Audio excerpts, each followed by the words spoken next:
Hi, Ma'am and Sir. I am Rolly Villacuatro, 35 years old, single from Muntinlupa City, Metro Manila, Philippines.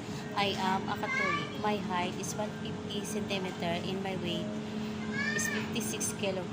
I am high school graduate and TESDA graduate. My father's name is Feliciano Villacuatro and my mother's name is Delia Villacuatro.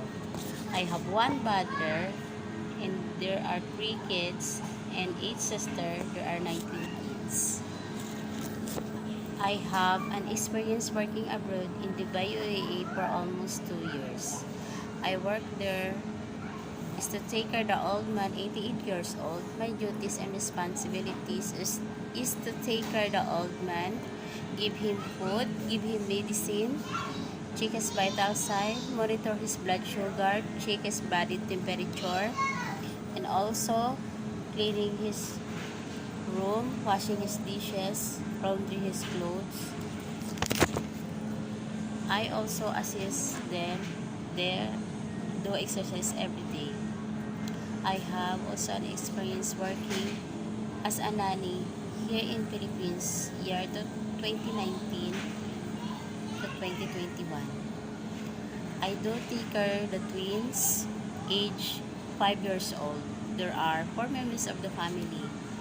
My duties and responsibilities is to take care of the twins, sending them in school, preparing their food, preparing also their personal needs, even for preparing their needs and laundry their clothes, ironing their clothes, and sometimes I cook their food if they want. I do also helping their assignments and school activities, and also sometimes I join them in playing. Mom and Sir, I am honest and trustworthy, hardworking. I promise I do my best to be your employee.